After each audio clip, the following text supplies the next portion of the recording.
I am Ray, and what if I told you... Little lighter birds. Little lighter birds. What if I told you, you have the power to perform miracles like Jesus Christ, but because you have been lied to and programmed to be a slave, you have been cut off from your God power. You see, the problem with religious people, no offense, but a trap they fall into is automatically rejecting anything that doesn't exactly align with what they're told to believe. And so you hear silly ideas like meditation is demonic, manifestation is demonic, Blue's Clues is demonic. But God, if anything, is the ultimate truth. And so by being closed-minded, you are actually cutting yourself off from God. Do not be fooled by blind men who lead you into ignorance, because you might falsely believe yourself to be a champion of righteousness and not realize that you yourself are a slave to the forces of darkness. Because darkness and ignorance are one, and light, God, and truth are one. Do not turn your religious beliefs into false idols that sacrifice what truly matters. Give up your beliefs for the truth. Whereas most people sacrifice the truth for their own beliefs.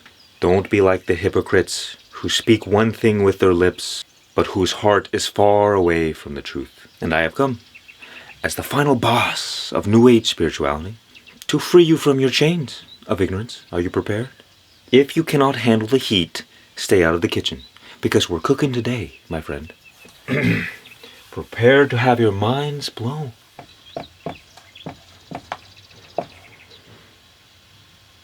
You see that? You see, you are made in the image of God, which means that you are a creator, a divine creator, that is. And so manifestation is nothing more than using the creative power that is your natural birthright. But the ignorant fools who judge what they don't understand, when they label manifestation as demonic, they are literally castrating you of your divine God-given power. You see, you may not believe this, but Jesus actually taught manifestation in the Bible. Manifestation 101. When you pray, believe as though you have already received. But what happens? People are so attached to their preconceived notion of what they think is right or true. And so they don't realize that manifestation and prayer are generally the same thing. What Jesus said is the law of assumption. What you believe or assume to be true will become true for you. In science, this is called the placebo effect. You are literally believing things into existence all the time. And if you are ignorant of your God power, as Carl Jung said, the unconscious will direct your life and you will just call it fate. You will not realize that you are creating and attracting most, if not everything in your life. In fact, I double down. Everything you experience is a reflection of you. Everything that happens, you attract it into your life. But if you say law of attraction is demonic, then you will just put your head in the sand, remain in your ignorance, and not realize how this universal law is running your life, regardless of what you believe. Do not follow blind men. There are so many blind leading the blind. You say the devil is tricky. You have no idea. Because you may on the other side of this, may think that you are on the side of righteousness, that you know the truth. And I hope that I may strengthen your faith by making you question what you believe. Because at the end of the day, ignorance, darkness cannot survive in the light of the truth. And you will know whether or not I am demonic by whether or not I drive you deeper into ignorance or closer to the truth. Because the truth that is God will give you rest, is the source of peace, love, and joy. Whereas in ignorance, you are separated from the truth, and so you are separated from heaven. You're separated from God, and that is hell, suffering. Here is how to know if your beliefs are ruining your life. If they do not give you relief, if they do not give you peace, love, and joy, or separate you from these things, then that is ignorance. You see, saying the law of attraction is demonic is like saying gravity is demonic. It just keeps you ignorant of the true nature of reality. And it is ignorance itself that is demonic.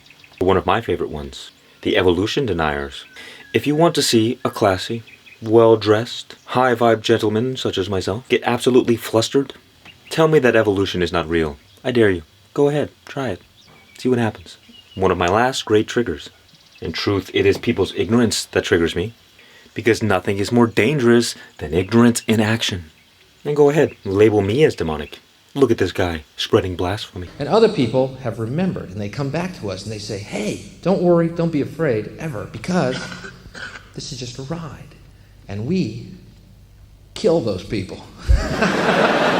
Shut him up. Who does he think he is? You shall know a person by their fruit. A tree that is rooted in fear produces rotten fruit. And a tree that is rooted in love produces ripe fruit. It's only a choice. No effort, no work, no job, no savings of money. A choice right now between fear and love. And so the next time you judge something or judge someone, ask yourself, are you letting fear take the wheel and pretending that it's love? Do not be the hypocrites to which Christ says, I did not know you. Judge not, lest ye be judged yourself, and love even your enemies. Rant finished. Let's get to the goodies. So we all have energy. Nobody would deny that. And energy is the force of creation. When you look at the sun gives life to the earth. Stars are the creative force of the universe. Everything is recycled star material. And so, wherever you direct your energy, wherever you direct that life, that is how you are creating your reality. Have you ever wondered why someone becomes a billionaire like Trump? Or a homeless person? Or why someone can become like Jesus, a saint? Or another becomes a serial killer like Jeffrey Dahmer? It's because energy is the force of creation. And our mind is a tool that directs the flow of energy. Simply remember, where attention goes, energy flows. So the entire quality of the life that we create for ourselves is determined exactly by the quality of the things we focus our attention on. You don't have to know anything about religion, about the Bible, or any other holy text. You can be like Jesus now. But most people are not willing to pay the price. What is that price, you say? The mind is a pointed tool, meaning it can only focus on one thing at a time. If you want to be like Jesus, you don't have to do anything but this one thing. And that is focus your attention one-pointedly toward God. You know that saying, you become like the 5 people you're around most? Well, it's because what you give your energy to, you become one with that thing. So here is this. Here you are. When you give your energy to something, it has a little piece of you. That is why I should probably use a different color, perhaps. Red looking. That is why when you feed an addiction, it possesses you because it has a piece of you. It has some of your energy, some of your life. So you get entangled with that thing. The addiction takes on a life of its own because you gave it that life. But at the same time, if you give all of your energy to God, you begin merging back with God. And if you take this to its extreme, you end up at the same place as Jesus. I would say there was no Jesus. There was only God. But because you probably identify yourself as a human being, as a man or a woman, or both, that you pay attention to Jesus the person. But when you awaken, you realize there was only ever God. And it is precisely your identification that separates you from your God power. Your belief in limitations, your negative self-identities, the stories you tell yourself, all limitations are self-imposed. Which is why Jesus, who realized that he was God, is a master of reality, can stop the weather, can turn water into wine, can walk on water, can heal the sick and the blind. Because once you tap into your God power, there is nothing you cannot do. And what separates us from our God power is ignorance. Ignorance of your true nature. If you want to become a holy person, focus on God. If you want to become a billionaire, focus on abundance. If you want to be a homeless person, focus on drugs. But I do not recommend it. So, first step, be mindful of where you allow your attention to drift. And remember, the universe is perfectly balanced between negativity and positivity. It doesn't matter what you think is true. It matters what you choose to focus on. If you're ignorant of your power, You will live by your senses and not from faith. You will look at the evidence of your surrounding world and say, this is the true nature of reality. No, you are living in illusion. You are living in ignorance. Have you not watched The Matrix? It was about you. That 99% of all human beings who have ever lived on the planet are sleepwalking. They're living in a dream, believing they're living in reality. And because everybody else is lost in the same boat, they just assume, oh, yes, this is the true nature of reality. And here I am, the cutter of chains. Don't make me get out the swords. You see, Christ said the kingdom of God is within you. And don't you think that's a bit, really big clue? Have you ever even looked? I mean, Jesus told you, it's right here. Here it is. But have you even searched for the kingdom of God? Well, I have found it. So let me reveal it to you. Welcome to paradise, my friend. Here you are, shocked at what I am about to reveal to you. You see, we are all connected to Source. This is like an umbilical cord that keeps us alive in this body. Constant nutrients that sustain us, that sustain life. Source is life, it's God, it's heaven. My tone doesn't seem to match the profundity of what I'm saying. Let me try again. Peace, love, and joy. Wow. So Source is getting filtered through us, through our mind. The little dot is the mind. And outward into the world. So how you would look at Source, which is what people call spiritual energy. I'm not going to get too in depth in the different kinds of energy. It's all energy, okay? We're all stars. If you want to understand God, if you want to understand Source, put all the stars in the universe together into one. And now perhaps you understand why God does not simply reveal itself to you. If you stare at the sun for 30 seconds, you might become blind. Now imagine all the trillions and trillions of stars put together. You will not survive God's presence, which is why God does not simply reveal itself to you. The moment you come face to face with God, you're done. You're gone. Just a bit of advice. Source is energy beyond the boundaries of space and time, which means that it is eternal, an infinite ocean of bliss, that of which one drop will cause you to turn away from the world and focus only on God. But the problem is, our mind is like a resistance valve. It either constricts or allows the flow of energy, the flow of life. The mind or the ego is like a dark cloud that blocks out the light and the warmth of the sun. So you can ask yourself, how much do you struggle on a daily basis? How much do you suffer? How many problems are you always experiencing? How much negative emotion do you experience on a daily or weekly basis? If 1 was hell and 10 was heaven, find where you are on that spectrum, and you will understand, generally speaking, how restricted your mind is. How much your mind is cutting you off from Source. And you see, many people are like the walking dead. They're here, but they're not alive. Nobody's home. Because they have been so cut off from the life within them. And where life is not, death is. And with death comes suffering and pain and hate and resentment and hell. And this is why children remind us of what we have lost. Because they don't have all kinds of garbage, nonsense conditioning. Not yet, at least. So they are connected directly to Source. And unless you become like little children, you will not enter the kingdom of heaven.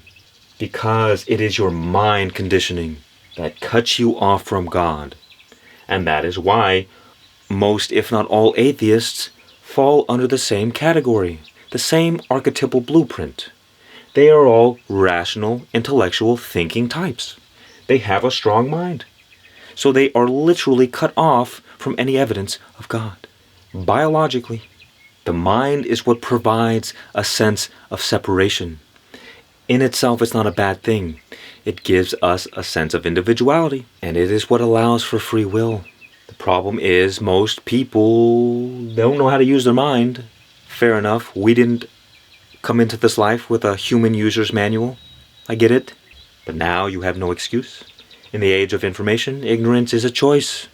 All of your mind stuff are like satellites orbiting the Earth. And most people have so many satellites that it literally blocks out the light of the sun. And where light is not, darkness is. And so death and cold and hell covers the earth, covers your world.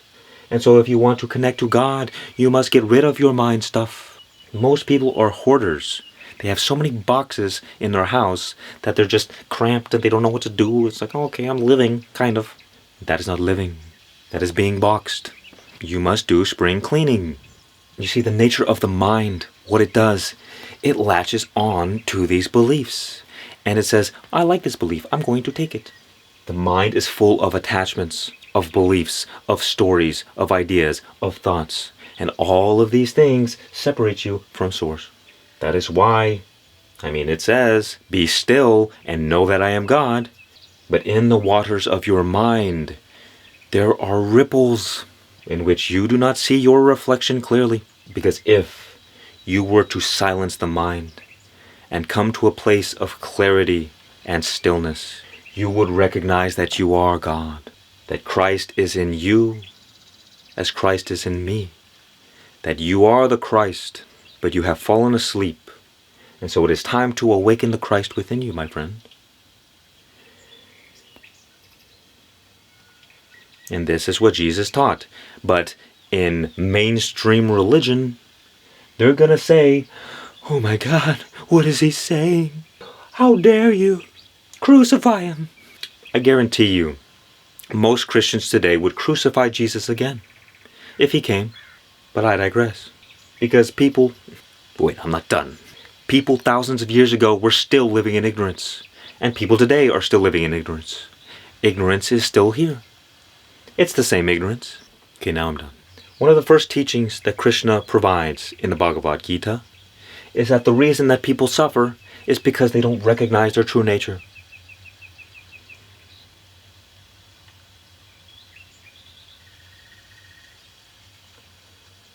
Because when you believe that you're separate from God, you are also separate from heaven, from peace, love, and joy. And so what do? We spend our whole lives trying to find lasting satisfaction in a temporary world. We go out and struggle every single day to survive. When you are the source of what you seek, let's add abundance here because, well, this is the source of all that is. So abundance, peace, love, and joy is the default state. You cannot get what you already have, or more accurately, what you already are. This is your true nature. And here is how to discover that. Because the fact is that you have a whole lifetime, and probably many lifetimes, of conditioning that prevents you from hearing what I'm saying. Because what I'm saying goes against your attachments to your beliefs. But if you can sacrifice your beliefs for the truth, or perhaps you can argue with me in the comments. We are like a balloon, my friend. Hooray. And the balloon naturally rises toward heaven. Back to Source, back to God. But we have so much earthly conditioning, which is like mud caked onto the balloon. And so instead of rising up naturally, we fall down naturally. And often we stabilize somewhere in the middle, somewhere lukewarm. You see, there's an idea in spirituality called polishing the mirror.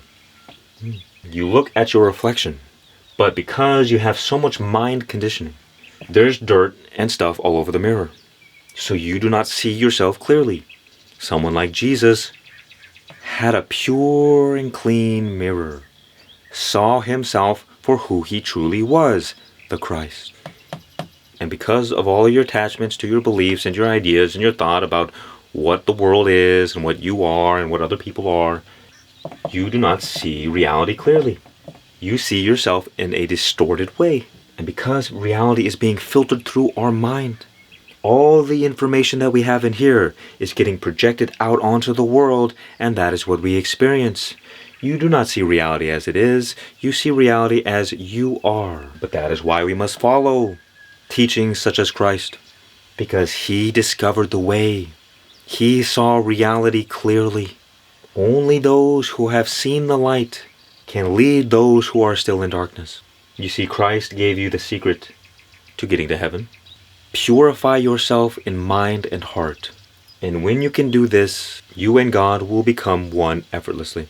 It is nothing other than the conditioning that separates you from God. What does this look like? There are many methods.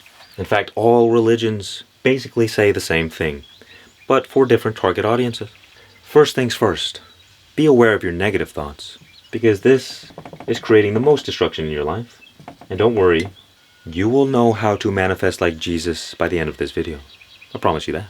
Most of our conditioning comes from negative thoughts, negative beliefs, ideas about the world, ideas about yourself, stories that you tell yourself. First things first, there is something called the monster mind. And if you want to call it Satan, go ahead. The monster mind is like a sleazy salesman. It knows all the right triggers, all the right things to say, the buttons to push, to get you to believe in the lies that it is selling you. So it gets you to believe negative things.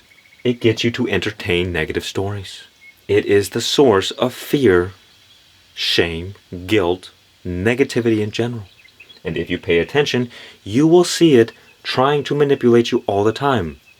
Once you awaken, this is irrelevant. But for those who are still trapped in ignorance and darkness, watch out. Because the demons rule the dark world. And so long as you're stuck in illusion and darkness and ignorance, they will influence you. And so, basically, what you want to do is leave your wallet at home.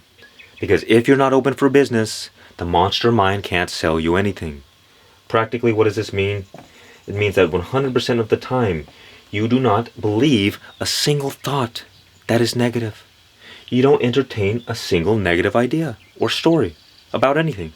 And you will get bombarded by the world who is trying to steal your attention, trying to steal your creative power, to get you to focus on negativity, to use you like a battery in the Matrix. Don't believe me? Look around you. Everybody's a slave. Everybody's focusing on fear. How many people do you know are struggling just to make ends meet? Don't you think it's kind of silly to slave away your life for money? Money that has decreased in value since its inception? And yet, we trade our life, our energy, our time, that which gets more valuable each and every day, because it becomes more scarce. Seems like a bad deal to me, my friend. But the price of ignorance is slavery and death. Doesn't matter if you're a good person, doesn't matter if you're a bad person. If you don't know your power, you have no power. If you are conditioned to believe in lies of lack and scarcity, then what do you expect? So many people don't realize that fear and worry is a practice in atheism. Either God is in control or God is not. Figure it out, person. People talk about the teachings of Jesus, but then they worry. Be not anxious for tomorrow, my friend, of what you will eat or what you will wear, because God already knows everything you need. Your problem is a lack of faith, that you worship Satan and pretend to be a godly person, because you show your love based on what you give your attention to, because that life within you is the source of love. God is unconditional love. So if you're always ruminating on fear and worry and concern, you're worshiping Satan.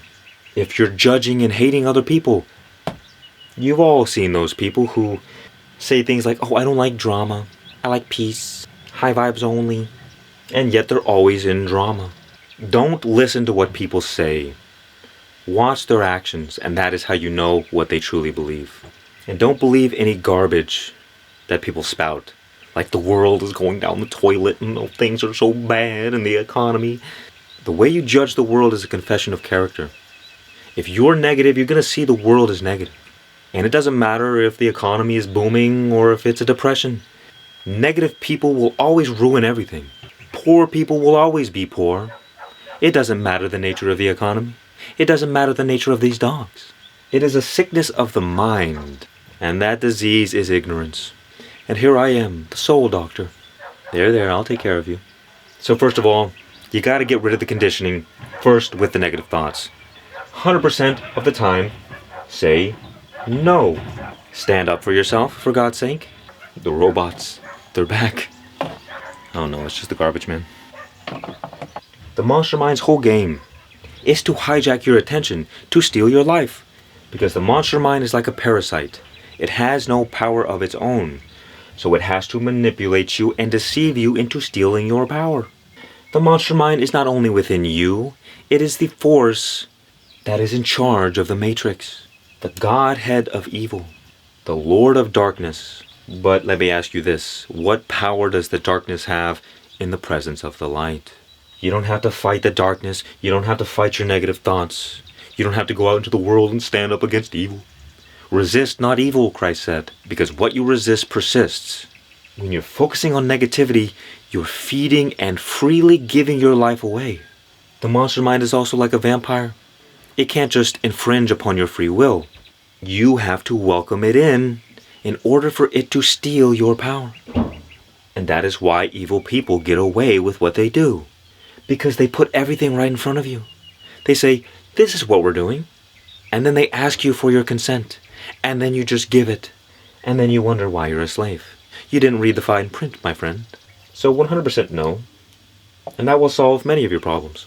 Because the fire that is your life is currently being drenched with gasoline by you. And then you're complaining, why is it so hot in here? Whatever negative things may be going on in your life right now, you cannot add gasoline to the fire and expect it to go out. So you cannot feed negativity and expect a positive outcome. Stop it. The mind can only focus on one thing at a time. So every moment you're focused on negativity, you're sacrificing, giving your life to positivity. Every time you focus on what is evil, you take your attention away from God, from what is good. Everything comes with a price. And this is how you know whether or not somebody is truly religious or truly spiritual. Next time you hear people arguing about religion, pay close attention. Watch the underlying psychology of the interaction. You will be able to see the intentions from which their words are sourced. Most people I hear who argue about religion, the whole thing is, I'm right and you're wrong. People think they are champions of the truth. I am trying to help you, my friend, see the light. But what often people don't realize is that this parasitic ego, the monster mind, manipulates you into believing that you are in control, that you are on the right side of history. People who love God don't argue about religion. People who love God focus on God. Because when you argue about religion, the whole thing is a conspiracy to reinforce a sense of individual identity. To say, my beliefs are the correct ones and yours are not. And what that tension, that argument gives, it gives energy to your attachments to your beliefs. And it feeds the ego, and the ego is like, yes, you feed it your life. Whereas if you truly love God, you go and pray in a dark corner in your room. Every action, you take God with you. You're not only in prayer in the mornings and at night, you're in prayer 24/7. You're in constant communion with God. The more you focus on God, the more you tell God, I love you. But the more you're focused on reinforcing your silly beliefs, the more you're putting yourself before God and saying, my beliefs are more important than the truth. And you can see when somebody is sincere, when speaking to another about religion, the godly person will be compassionate. I struggle with this. But they will be loving as well. They will come from a place of non-judgment. And the most important thing, you know when you're in the grip of the ego, when you get triggered. If somebody makes fun of your beliefs or says something that goes against what you believe, and you get triggered, you are blinded from the truth because you have an ego attachment to your beliefs. Because the moment you get emotional, your entire reality is being filtered through that lens. And your resources are taken away from your logical thinking mind. Which is what the ego does to prevent you from exposing its illusion. We all have this little box that we live in. This framework of how we see the world, how to live our life, what to do. Basically a rule book of should and should nots. And this is what we use to survive. To avoid the death of chaos. A little safety box that protects us from the unknown. And so we would rather stay in the known even if we're wrong. And that is why you see, it doesn't matter what evidence you provide to some people. They will not be able to hear you because it's a survival response triggered by the ego or even the body. To prevent this box from being destroyed, But let me tell you this. If you're still here, congratulations. I am the destroyer of boxes. Because your ignorance will not be able to withstand the light of my awareness. Doesn't mean I'm always correct all the time. People get triggered because they feel unsafe. Because they've built the foundation of their life on faulty ground. And the point of all this is that so long as you're living from ego, you will have no power. So long as the external circumstances or people around you can trigger you, you are a slave. And slaves have no power. I'm not just going on random rants, on random tangents and yaps. There's a good reason why I'm explaining these things. You see, because people who are secure in their beliefs do not care what you think, because they know the truth, or at least they're stabilized in their wisdom. Your silly little ignorance and darkness has nothing against the light and truth. And when you're established in light and truth, you're not afraid. You don't care you don't care about people's attacks. Because when you're operating from the God state, when you're operating from love and compassion and non-judgment, you don't need to attack people. Not that you don't. I have swords for a reason. The point is, just remember that when the darkness tries to fight the light, it dies instantly. Nothing can be done. The point is, we must become free from our box, because the truth shall set you free. Once you stop following your negative thoughts, life gets a lot easier. You start removing that conditioning and start rising to higher and higher states of being, and you will feel yourself get closer to God. Now, the thing is, let me show you the doorway to heaven so you can begin tapping into your creative power. Now, the problem with a lot of religious people is that they're too humble. The crazy psychopath evil person is hell-bent on controlling the world. And the humble, good-hearted person says, I don't need much. Maybe just a few goats, maybe some tomato plants, maybe an acre or two. And so what happens? Evil people just run a train on everyone else. But I say to you, my friend, be humble before God, but be prideful before the world. Become as powerful as you can. And your religious beliefs will say, no, I can't be powerful. I don't need power. I'm a child of God. I have no power.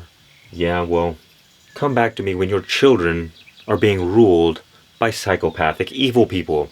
Stop playing small. Don't offend me, please. Claim your God power, because a righteous man with the power of God can save the world from evil. Become as rich as you can. But I thought, it was harder for a rich man to get into heaven, but then the camel toe in the needle. Don't allow your religious beliefs to castrate you, because I am telling you now, the evil villain is trying to get as rich as possible, and with riches comes power. But I thought the root of all evil is money. Just shut up, for God's sake. Money is a tool. And you don't need to be obsessed with loving your hammer. Just build the house. You can see how people's beliefs continuously limit them from living a better life. This is false morality, pretending to be good. And this is why they say the road to hell is paved with good intentions. Yeah, it's great that you believe that the humble, the meek will inherit the earth. You may not even understand what that actually means. So your interpretation of the wisdom of the Bible might be wrong. Have you ever thought of that? In fact, that is probably most likely what has happened. And so you go around thinking that you're doing the right thing, but your interpretation of reality is completely off. Better to be a good man, powerful and rich, than to be weak, meek, humble, and poor, and let the evil people rule the world. There is no virtue in slavery, in poverty. The reason I say this is because once you tap into your God power, you can create any life that you desire, regardless of your external circumstances. You can do anything you want. But if you're weak and poor, you can't do anything. And so I want you to think about this. Let's just use a general definition of the word God, something that most people will be able to accept, no matter what your religion is. Would you say that God is eternal? I would say God, by definition, has to be. Because if God is temporary, well, then that's not really God, is it? Just semantics we're dealing with here. The play of words and definitions, not religious beliefs. You could say God is without limits, and you can say God is omnipresent. God is everywhere. Because if God was here and not there, well, then that's a strange God now, isn't it? Now, argue with me if you like. The point I'm trying to make is that God is everywhere, always. Everywhere, always. And if God is everywhere, always, that means God can never be separated from you. God is right here, right now, forever. And yet, tell me, please, how often do you experience God, my friend? Once in a while? Occasionally? Why? Why? If God is everywhere always, why don't you experience God all the time? I do. Not that I am better than you. This is why I'm here sharing this information. I experience God, generally speaking. I give myself 5% leeway, 24/7. 95% of my life, I see God everywhere. Because once the veil is removed from your eyes, the veil of ignorance, you see. But who has eyes to see? No, most people are living from their senses. They're living in ignorance, in illusion. We've went over that. The reason you don't experience God all the time is because you're living in separation. You see, I like to say, hell is synonymous with separation, and heaven is synonymous with union. Separation from and union with God. The closer you get to the source of bliss, the more heavenly you feel. The further you stray from the source of bliss, the more suffering you experience. Simple. But we've already discussed. God is everywhere always. There is no such thing as separation. You're already in heaven. You're only dreaming that you're not. You are already one with God. But it is your belief in ignorance, in illusion, that separates you from this truth. So you live your life separate from God. This is what they said in the Garden of Eden. Are you not getting this? In the beginning, Adam and Eve were at one with God. They were in paradise. Life is good. But what did they do? They ate from the tree of the knowledge of good and evil. This pen is evil. No, it's more lukewarm, actually. What is good and evil? Duality. They went from oneness, unity, into separation. And every human being has been suffering from this original sin since the beginning of time. What is original sin? It's ignorance. Ignorance of the true nature of reality. So you believe your separation into existence, and therefore people live in hell. Adam and Eve were banished to a hell realm to struggle and toil the earth, and to give birth. And that is why you see most people today, they struggle. The moment you realize that you are already with God all the time, life becomes effortless. Because you recognize, you see clearly that God is always in control. That there is nothing wrong with the world. That can a perfect God create an imperfect creation? So then why are you judging yourself? Why are you judging the world? Who are you? Were you there when he wrangled the Leviathan? Puny person? Puny little ant. Okay, I'm sorry. That's basically what God said to Job when he was complaining about, why is my life falling apart? We have to understand that it is our judgment of reality, our beliefs, our assumptions that are creating the world. As the Buddha said, we are what we think. All that we are arises with our thoughts, and with our thoughts we make the world. That is your power, my friend. I have come to see that perhaps even the so-called solid laws of the universe are more malleable than we could have ever imagined. That they are more like suggestions rather than laws, like speeding sign. Why is this? Take the law of gravity, for instance. We all suspect it to be true. Why would you think otherwise? But you have case after case after case of human beings being able to defy gravity. You could begin with Jesus walking on water. This is more common in places like India, Eastern philosophy. Read Autobiography of a Yogi by Yogananda. He talks about this. There are Eastern scriptures, like the Yoga Sutras, which I haven't fully read yet, forgive me, that tell you that on the spiritual path, these powers will come. You will have the power to levitate sometimes. You will have the power to manifest things out of nothing. To be at two places at once. To be able to read somebody's entire life history just by looking at them. But in our modern intellectual world, we don't believe in miracles. But I say, we know more now than ever before in history. But we are living in the age of ignorance, pride, and arrogance. We have sacrificed wisdom for knowledge. You see, this is why you don't have to do anything to get to heaven. You only have to remove the things that are keeping you from it. It is through God's grace that you become free. What is God's grace? How open are you to receiving God's influence? Or are you stuck in your own ways and prideful and arrogant and this is how it is? They say, if you want to make God laugh, show God your plans. And you can add on to that, show God your beliefs. Again, it is all the mind conditioning that separates us from God, from our true state of being, at oneness with God. You see, our mind is like a garden, but we have allowed our mind to get overrun with weeds and thorns and poisonous trees that bear toxic fruit.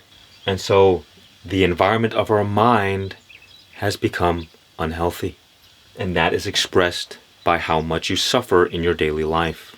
The more you suffer, the more your mind is unhealthy. The more problems you experience, the more you struggle in life. The more attachments and things you have in your garden. So the first thing we do, we stop watering the negative plants. Get rid of these things. We start watering the good plants. The good thoughts, the good beliefs, all the things that bring you closer to God. And at the end of this journey, spoiler alert, you never left the Garden of Eden. As the movie says, it is the eternal sunshine of the spotless mind. God shines forth only in a pure vessel, and those vessels that are polluted with conditioning are not proper vessels for God. Because think about two jars. One is like a clay jar, and it's half broken. It's got mud and dirt in it. And so when the water of God pours in, it becomes polluted. It is not useful. But when you get a vessel like Jesus, pure, empty, it's like a gold, pristine jar. And so when the water of God gets poured in, the water of God remains pure. This is that water that Jesus spoke about, that of which you will never thirst again. And I don't need to preach philosophy to you. I'm telling you, as someone who has walked the path, this is what you will find. That once you connect to that eternal wellspring within you, the desires of the world will mean nothing to you. But that does not mean you don't go out and live your life. As Christ said, seek first the kingdom of God, and then everything else will be added onto you. Life was meant to be lived from a place of freedom, not from a place of slavery. But the only prison in existence is your own mind. And that prison is made up of thoughts, and you are the jailer. You must come to realize that you have all the power, but you give your power away through your negative attitude toward believing beliefs that don't serve you, by entertaining stories that are irrelevant to the truth. But because you're attached to them, because you're a victim of the parasitic ego of the monster mind, it will not let you go. But once you realize the monster mind has no power, other than the power that you give it, you are already free. As the spiritual teacher Mooji once said, a thought has no power. You have all the power, but you give your power away to the thought through your identification and belief in it. You might ask, how did Jesus become pure? And well, people might just kind of cop out and say, well, Jesus was God. He didn't need to be pure. That's just the way it is. But let me actually tell you how Jesus became Jesus. How do I know? Because my judgment is not clouded with beliefs. You see, another heretical, blasphemic belief is that all rivers lead to the same one ocean. All paths lead back to God. Even if you're the evil reptilian overlord And here's why. Let's deal with the reptilians first, because they might be curious. How do I become free from this madness? Let's return to the balloon example, shall we? Okay, so you're an evil person, which means you have a lot of attachments. You have a lot of conditioning. The more evil you are, the more conditioning you have. So the lower down you go, the heavier and heavier you get, until you reach hell. Now people believe that hell is a place of punishment. On the surface level it is, because your actions, which caused the conditioning, led you to this place. It was your sin. But when you dive deeper, you will come to understand that hell is not a place of punishment, it is a rehabilitation center. Because when you fall down to hell, you will realize that hell, that fire is a purifying agent. And what that hellfire does, it removes the conditioning that led you there. The suffering causes you to burn off all the dead wood, all the parts of yourself that do not serve you. And so once you have done your time in hell, you will rise back up again, because you do not have the same conditioning. And when you go back to the world, you get to decide, will I continue to allow myself to gather all of these attachments and negativity? Will I turn from my wickedness? And if so, you can rise higher. And if not, another round you go. That is why even if you're an evil person, you will still eventually go back to God. Heaven is the final destination for all beings in the universe. But you will do your time in hell and suffering. You will experience all the pain you have caused in your lifetime, because there is no such thing as separation. That is why evil is ignorance, because you falsely believe that you can take advantage of other people. You cannot hurt someone else without hurting yourself. And so that is why you experience the pain that you caused them, because you inflicted that pain upon yourself through your ignorance of the truth. That is that we are all one, and that everybody is a reflection of you. Those who you hate are nothing but reflections of that of which you hate in yourself. And when you attack those other persons, you are attacking yourself. This is called the left-hand path that leads you to hell. One of many paths to God. You will either know God through God's presence, or you will know God through God's absence. This is the path of selfishness, the reptilian path, the path of Satan, the satanic way. Then there is the middle way. This I call the Buddha's way. This is the path of meditation, of knowledge, and self-realization, study. And the reward you get for finishing this path is everlasting peace. The punishment you get for this path is hell. Everlasting suffering. Sorry. When I came to self-realization, this was literally the first thing that I experienced, and continue to experience. Everlasting peace, no matter what is happening, good days, bad days, there is always peace behind every experience. And I will soon show you how to find this peace. Don't think that I forgot about the open loop I mentioned earlier, about the doorway to heaven. We're getting there. I just like to take my time, slowly. You may have noticed I am a seductive man. Okay, that's enough. He told me to say it. And here's the Christ path, which is the opposite of the left path. This is the right way to do things. No, there's no wrong or right. It's all just flavors of experience. The Christ path, as you may have guessed it, selfless service, devotion, worship. It about sums it up. Remember what I said about the mind. Did you catch it? Let me tell you. The mind is the sense of individuality.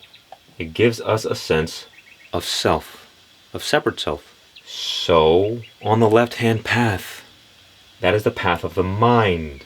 You continue to reinforce your sense of separation, and that continues to drive you deeper into ignorance. It's the motto on this path is, I will do whatever I want, even if it kills you. That is why they talk about reptilians. What does a reptile do? What do all predators do? They eat prey animals to survive. Their whole purpose is to consume the life of others. And so too, that is the nature of the demonic. This is also how you know if people are just regurgitating their fear-based understanding of reality, calling everything demonic. No, the demonic has a very specific pattern. That is undeniable. Once you recognize it, you know what is demonic. And so when you hear people say like meditation is demonic, that stupid idea is literally one thing that keeps you from God. The demonic, the actual demonic, the monster mind, took control of the host, made them believe that, oh, I'm a good person, I spread the truth, and trapped them in ignorance without their own conscious awareness, because they believe that they are the ones in control. And you would not suspect that you're a slave if you believe yourself to be free, now would you? But what is the selfless path? The path of Jesus? It's the heart path. The motto of this path is, I will do whatever it takes to serve you, even if it kills me. There is no sense of self. You are completely focused on others. And that is why Christ said when he was on the cross, forgive them, Father, for they know not what they do. In his moment of maximum suffering, he chose to focus on the suffering of others because he knew the punishment that would be inflicted upon his accusers for what they were doing, for their ignorance. And he knew that what they were doing would cause more suffering than he was going through. And when you have that level of selflessness, the mind completely dissolves because you're not focused on yourself.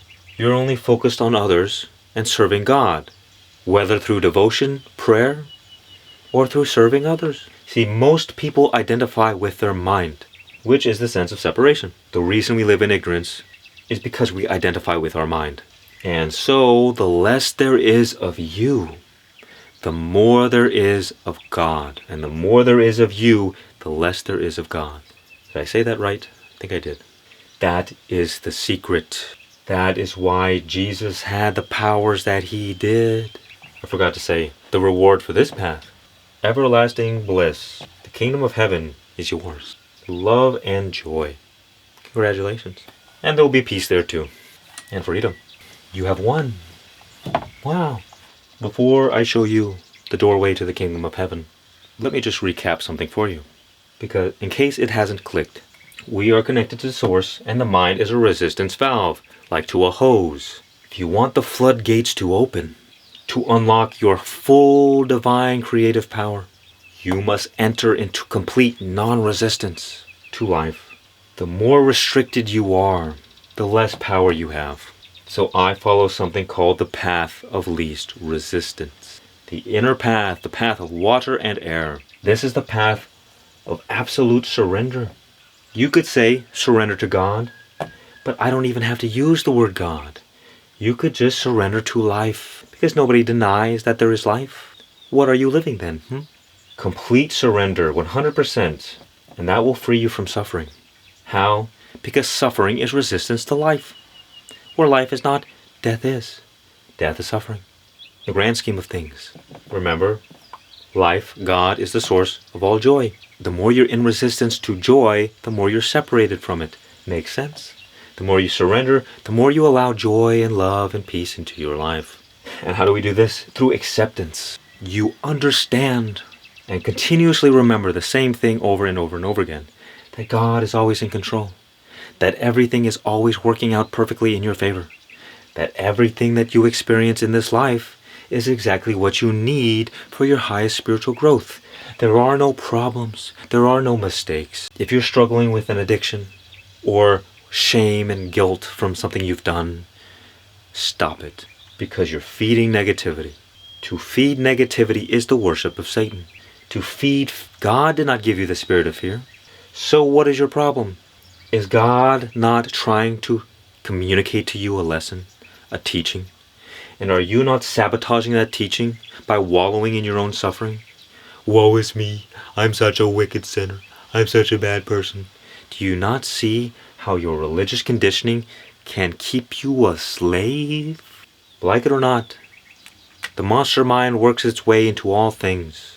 The moment you get clear, you slow down, get a bit of stillness, look at your life from a third-person perspective, you will gain clarity.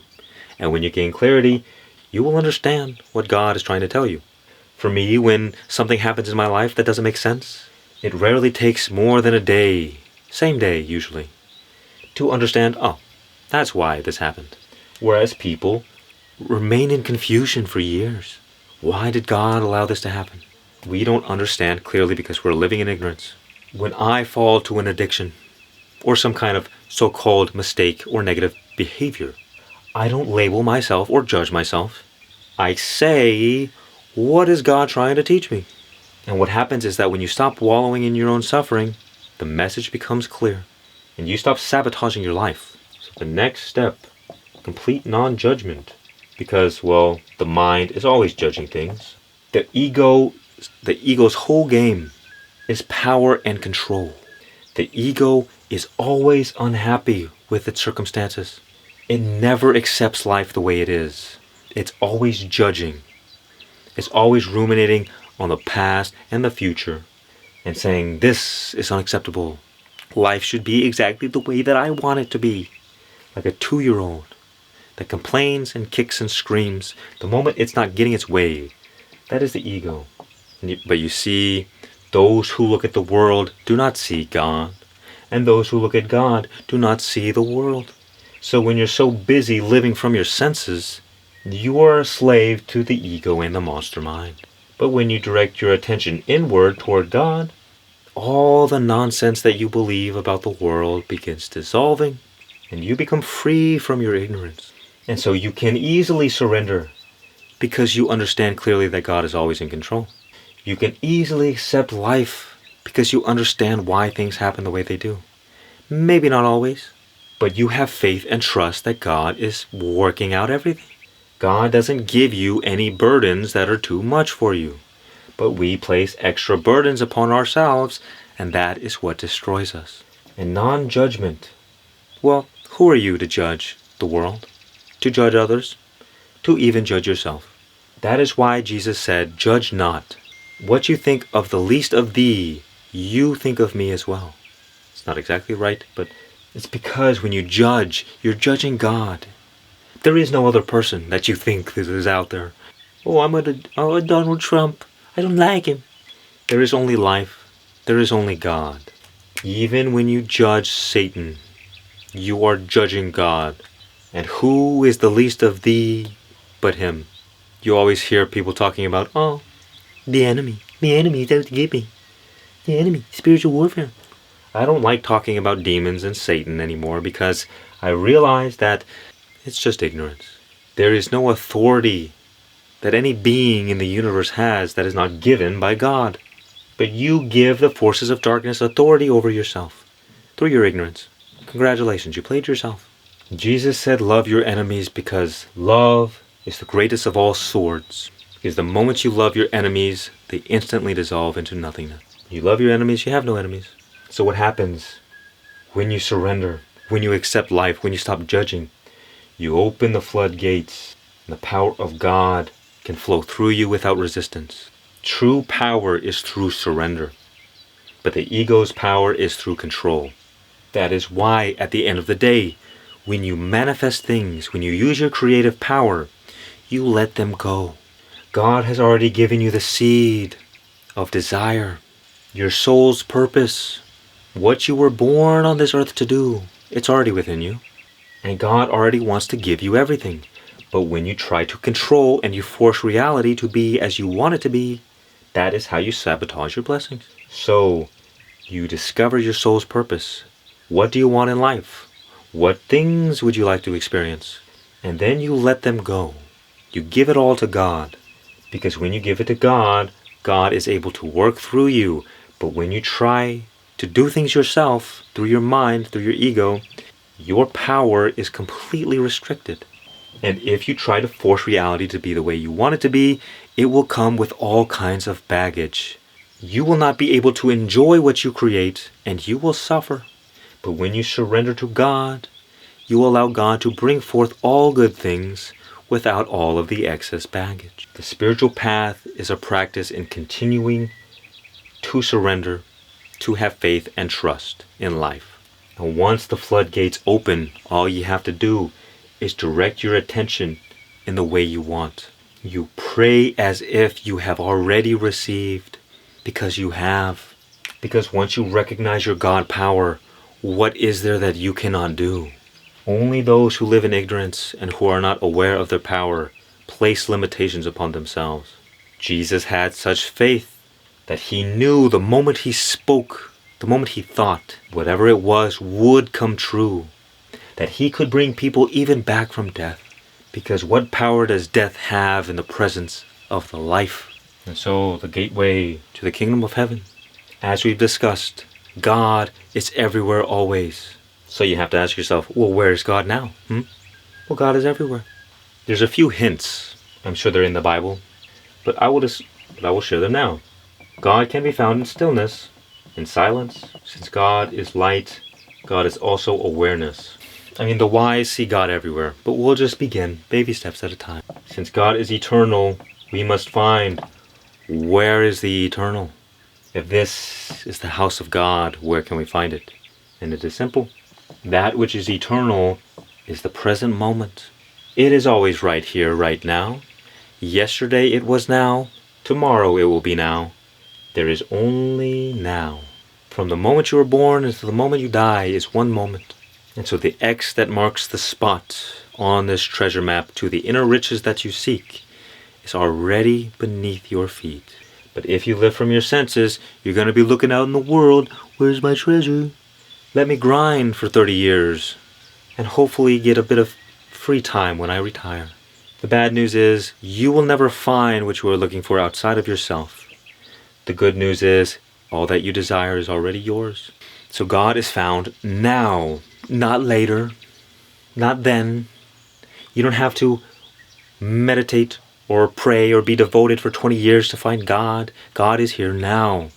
That is why you can become awakened, enlightened in an instant. It doesn't take time. God is beyond time. Eternal. Eternity is not a long time. It is no time. And in the present moment, there is no time. Time is a mental construct. And so one trick I like to use is when you breathe in and out, go ahead, do it. Pay attention to the space in between the in-breath and the out-breath. Did you find it? Congratulations. Next step. Realize that that space is underneath the in-breath and the out-breath.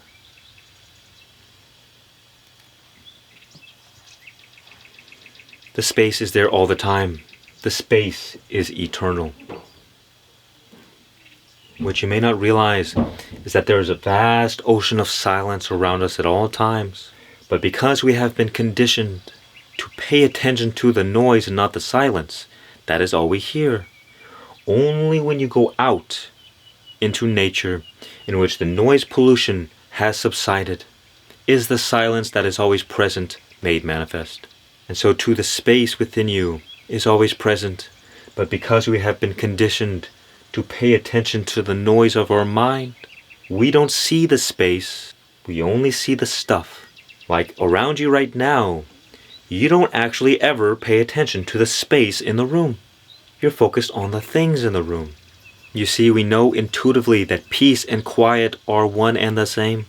Peace and quiet are the radiance of space. That is why it's silent in space. But so too in you there is an eternal silence, an eternal stillness, space.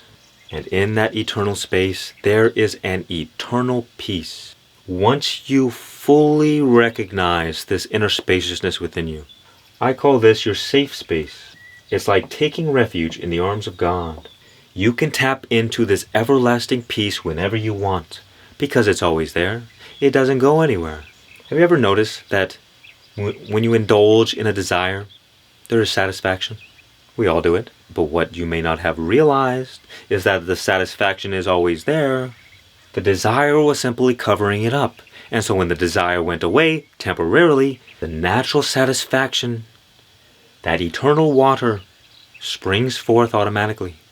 But because you fed the desire, because you fed the addiction, because you fed and indulged in whatever desire, the desire comes back greater than before. And so you become further separated from that natural satisfaction. But the satisfaction is always there. The peace is always there. You just have to wake up to it. Pay attention to it.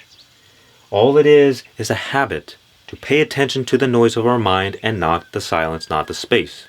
So take your attention and focus it one pointedly on this inner spaciousness. And build the habit of constantly returning to this. Return your awareness into your body and just resonate in that space again and again and again. Whenever you feel suffering, use that as a trigger to return to that space. And what you will find is that as you begin stabilizing in this space, the everlasting peace will emerge and become more and more clear to you. And that is how you know you're on the right path to God. Everlasting peace. And in this space is a presence. When you wake up first thing in the morning, try this out for yourself. First, get in the habit of recognizing and being in this inner spaciousness. But in the morning, what you will find is that within this inner spaciousness, there is a presence. The presence is always there, but it's most powerful in the morning. Because in the morning, your mind hasn't fully kicked on yet. So you get a glimpse of your natural radiance, that of which the mind separates you from. That presence you feel first thing in the morning that makes you not want to get up out of bed. The comfy feeling, the nice, peaceful, joyful feeling. Pay attention to that. Don't just get up out of bed and get kicked into fight or flight. Don't do it. I encourage you to sleep in just a little bit and just pay attention to that space, to that presence. That presence is like the light and the warmth of the sun. But because we are a bit far away from it, we only get like little tingles. But as you grow closer, as you pay attention, as you merge with this being, the sensation that I am, you are that I am Ray. But you can call me Ray, the I am is silent. As you merge closer and closer with that space, with that presence, more joy, more harmony, more love will naturally spring forth. This is that wellspring that Jesus talked about. Here I am sharing it with you. This is the kingdom of God. Surprised? Daring today, are we? Jesus said the kingdom of God is in you. I'm just explaining what he said. Don't kill them. Don't crucify the messenger, please. Where else is it gonna be? There's only so many places it can be. Okay, it's in me. Where am I? I'm here, right now, in the present moment. Okay, there's not that many clues, many possibilities of what, that many possibilities. Once you awaken, you will see how obvious it is. It is more obvious than obvious. It is more simple than simple. And it can be upsetting because, well, you lived your whole life struggling when the natural state of life is effortless. You spent your life trying to feel peace, trying to find love, trying to find joy. You wasted a lot of time, my friend, but that's okay. Because once you find God, what else matters? Nothing. This is the most important thing that anybody can come to realize in their life. I mean, what else is more important than God? Lamborghinis? A close second. Fine. Just continue the habit of marinating, as Mooji would say. Marinating in your natural I am presence. This space. First you gotta recognize it, then you gotta habitually remember it. And as you dive deeper into this space, all of this stuff makes sense. Not only does it make sense, it's common sense. It's obvious. But if you've been living in darkness, none of this stuff makes sense. And what happens is that when you surrender to this present moment, to this inner spaciousness, to this I am presence, you just glide like a slide back to God. Whee! But what happens is that all of your mind attachments, all of your ego stuff is going to come back and say, you think you can escape me? Who do you think you are? And so you'll get triggered. And you get pulled back into whatever it is. And you might shame spiral out of control, or have some guilt, or have some fear. It's okay. There's nothing wrong with having shame, guilt, or fear. There's nothing wrong with having any negative emotions. There's nothing wrong with having any negative thoughts. The question is, when they arise, will you allow yourself to continue to suffer? Or will you remember God?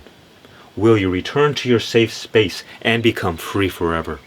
Once you stabilize in the safe space, you are enlightened. You have reached salvation, my friend. Congratulations, you've won. And from this safe space, this presence, you have the power of God at the touch of your fingertips. And the question is, how much faith do you have? How much trust and certainty do you have in your power? Or do you doubt yourself? Doubt is of the mind. So it means that there are still some attachments you're holding on to. Jesus had no doubt. That is why he could manifest anything in an instant. You think that people crucified Jesus? No, that's not how it went down. It was all planned from the very beginning. Nobody had any power over Jesus that he did not give them. And so too, once you recognize your God power, no force in this universe has any power over you again. Not even the strongest legions of hell. You become a slaughterer of legions, a conqueror of conquerors. Because your light will evaporate the darkness in an instant. When you remove all fear, shame, guilt, conditioning, negative stories, negative beliefs. When you surrender, accept. Don't judge. This is how you become the most powerful. And you see, there is a conspiracy against you because the monster mind. Let's just look at it this way. If I was an evil dictator, if I was the monster mind, here is what I would do to you to keep you my slave. First of all, I would destroy your focus, because without focus you have no creative power. It's like watering seeds. If each seed requires 10 cups of water, but you have no focus, you pour 3 cups of water on a seed, and you say, oh, I gotta water the next one. Oh, I gotta water the next one. And you don't give enough creative juice to create anything. They don't grow, they die, because your attention is ruined. You solve this through meditation. The mind is a pointed tool. You want to learn to be one-pointed. So if you have to quit social media for some time, just do it. You can go back once you have mastered yourself. Learn to practice focusing on something. Whether it's your breath, which is the easiest thing to do, or maybe you just focus on God. Just continue remembering God all the time, every day, all the time. It's just a habit, nothing more. Anybody can build habits, anybody can break them. But without focus, you have been castrated as a divine creator. A weak God you are. The next thing I would do is whatever little focus you had left, I would get you to focus on negativity. Through social media and the news, I would get you to believe in all of my fear-mongering, so that you give your power to me, and I can use you as my little battery in the matrix. Therefore, now pretty much you are 100% my slave, and there is nothing you can do about it. Because energy is power.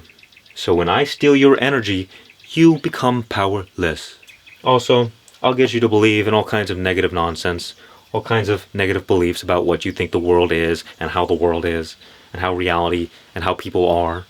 And I'll mix those lies with a bit of truth so you believe them.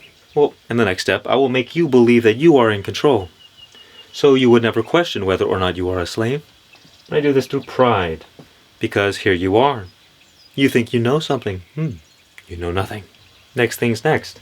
Most of the conditioning that you experience will happen from the ages of 2 to like 10 years old. So all I have to do is program you during these years, and you are a slave forever. How do I do this? I get the parents to do it, because I don't like getting my hands dirty. The parents, with good intentions, operating from a survival response, say, look kid, the world is a dangerous place. There are many bad people out there.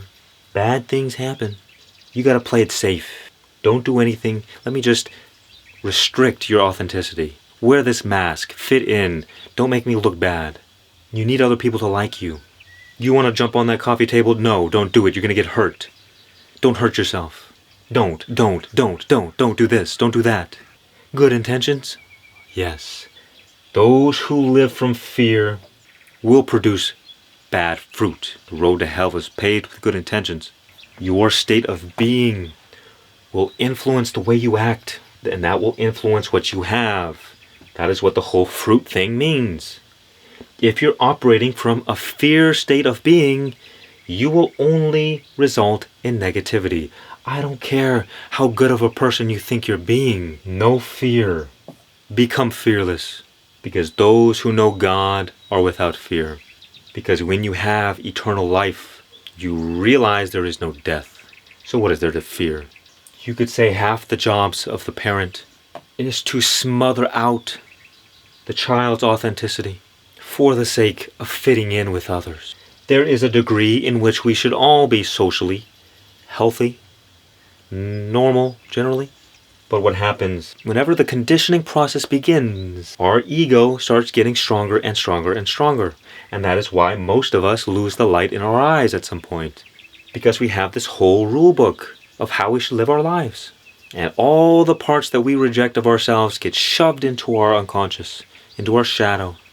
And they come back later to haunt us. The worst conditioning you will experience is not from the monster mind or from society. It is from your parents. And you must forgive them because they only wanted what's best. And when you live from fear and survival, sometimes what's best is dimming your light. And so they don't want to see you get hurt. And so now, as you're older, you're going to have to kind of go back and recognize all of the conditioning that has been instilled within you and begin removing it away. Return to that childlike state. Become pure in mind and in heart, or else you're not getting into heaven, brother or sister. And what happens is that once you begin marinating in that space, in the presence of I Am, because you're focused on this, you begin merging back with yourself, your true nature. And because your ego, because the monster mind is a parasite, it cannot survive without your energy.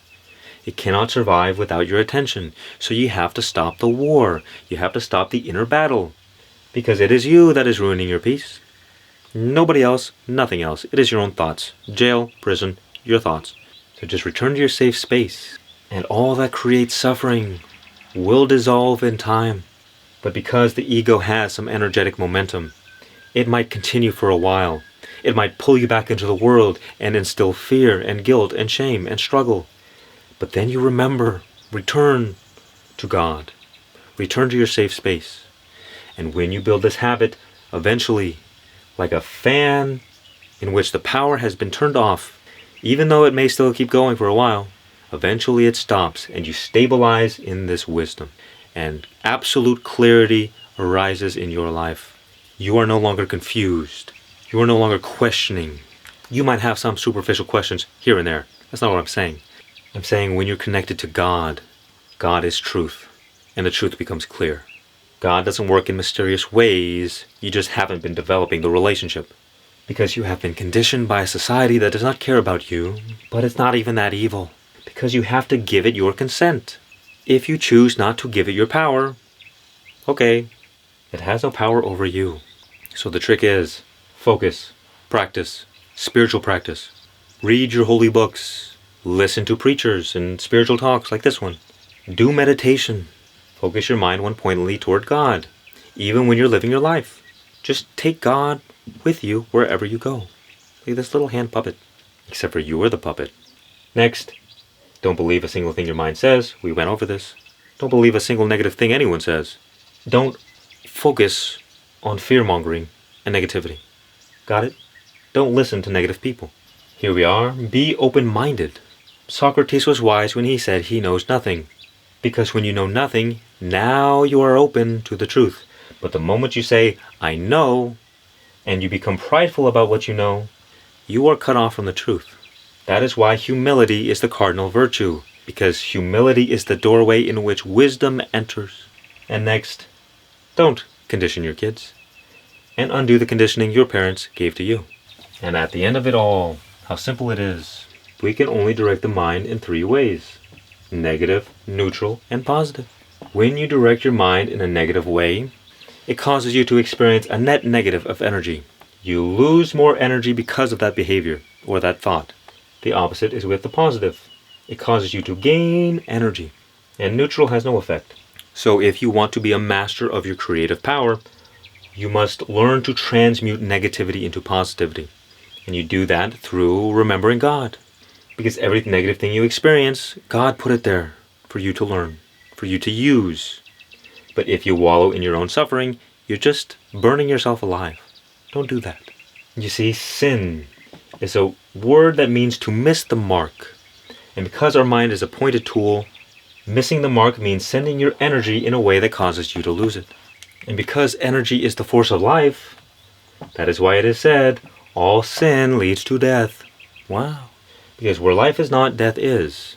So for instance, if you're struggling with depression, if you're suffering, if you're in hell, the only reason is because you have been perpetually sending your mind in a negative direction. That is all. If each day you focus on 50% good things, 50% bad, that is a 50 out of 100, my friend. That is an F. You fail at life. Try again next time. All it is a habit to stop ruminating on negativity. And this is how the healing, the cleansing, the enlightenment process goes. First of all, you stop the negative conditioning. You stop adding so much more karma to your mind. Karma is just memory. It's attachments. It's the mud weighing you down. Stop feeding the fire. Begin neutralizing the negativity.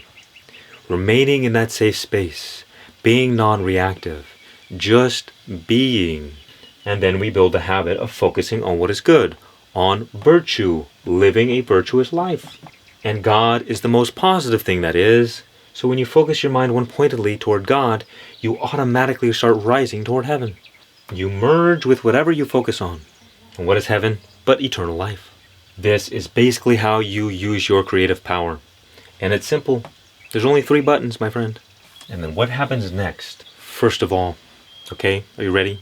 You gotta realize God's purpose for your life. What is your soul's purpose? What is your dream life? That's all you gotta ask yourself. Spend a few moments. Ask yourself this question. If you could live any life that you desire, where money and time were no factor, what would you be doing? How would you spend your life, your time? You need a vision for your life. But the vision is already given to you. It's in your DNA. So it has to be discovered. You have to seek in order to find. Like a excavator with a shovel. Dig up the dirt. And you know you're on the right path. Your soul's journey. There's a few things. It's effortless. It's 100% enjoyable. Doesn't mean there's not a little bit of struggle. Doesn't mean there's not trials and tribulations. It's a labor of love. That's what they say, when you do what you love, you don't work a day in your life. Also, until you start living God's purpose for your life, you're not going to be satisfied. So things that are unsatisfying are taking you away from God's purpose. And you know you're separated from God's purpose if everything you try to do just fails.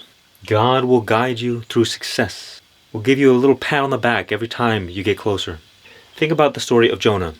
God came to him one day and said, Jonah, you will go to speak to the people of Nineveh who are wicked, and tell them that I will destroy them if they don't stop it.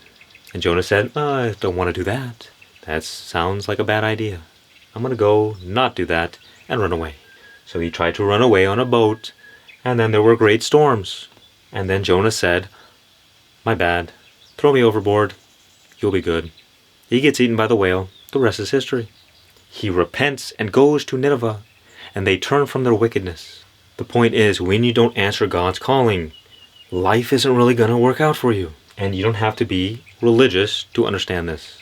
When you're not aligned with what you were meant to do, with your particular skills and thoughts and ways of putting things together, then you will feel off.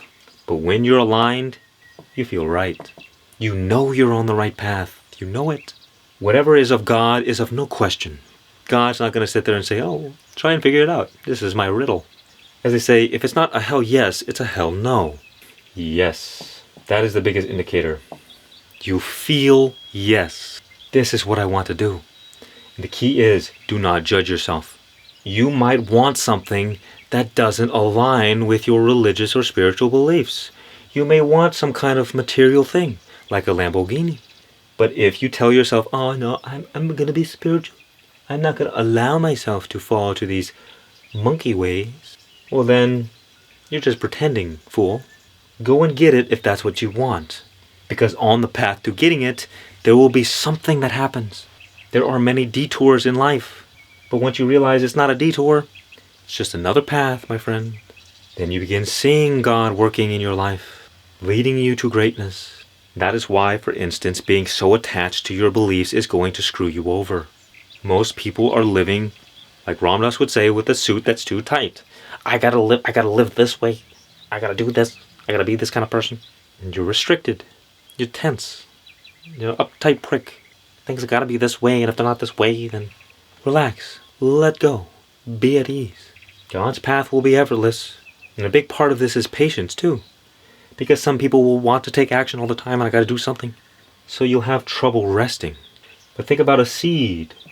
A seed is planted in darkness, in stillness, in the cold, in the poop. And if you deny the poop phase, well then you will not grow into a big, nice tree. And you will have no fruit. Talk about an insult.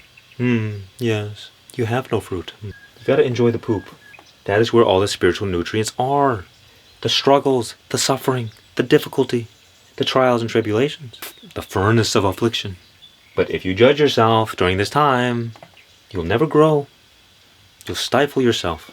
Allow the process to unfold naturally.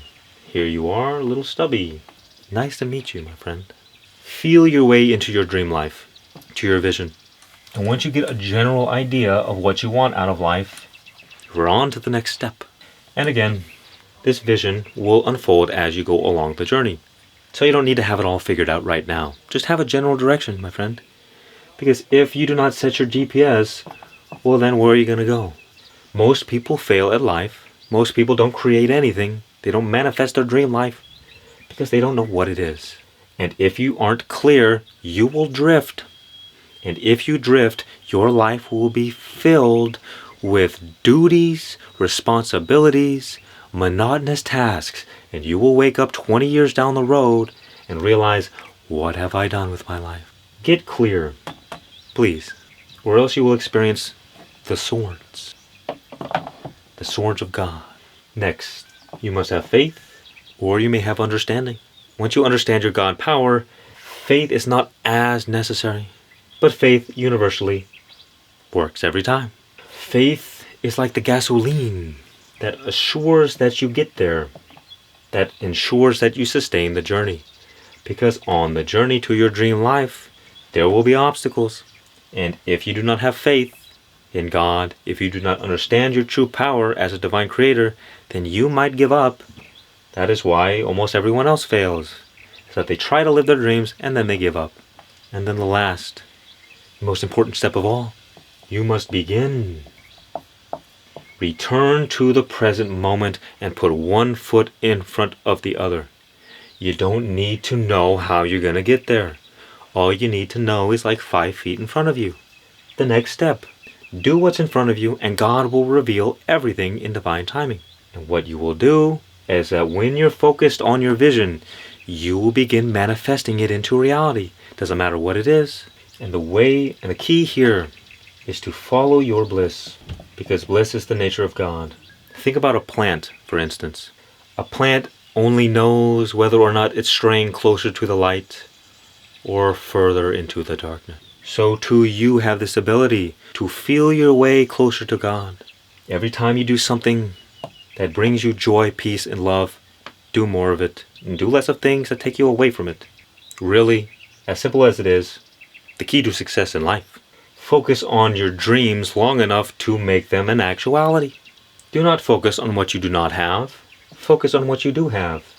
Because the universe is perfectly balanced, it doesn't matter what you think is true. It matters what you focus your attention on. That is what you give your power to. So every time you start focusing on nonsense, you create more nonsense. If you look at your bank account and see, oh, I'm broke, and you start getting worried and annoyed and frustrated, you're creating more brokenness. And if you're looking at all the things you're already grateful for, you will create more gratitude in your life, more abundance. And if you want to become the most powerful, remember, focus and surrender. Jesus was 100% focused on God. Jesus was always ready to do God's will. And when you can feel yourself closer to God and see when you stray further away, the right actions become obvious. And you don't need to struggle with yourself. You don't need to struggle in your life. Life is an unfolding journey in which God is holding your hand the whole time. But if you're focused on the world, you are like Peter, when Jesus called Peter to walk out on the water during the storm. And that he did. But Peter began looking at the storm, and he became afraid, and so he started to sink, because he took his eyes off God. And that is what you will experience if you do the same. If you live by your sight alone, through your senses, you cannot help but allowing the fear in. And you will become a slave once again until you remember, oh, wait a minute. You live by faith.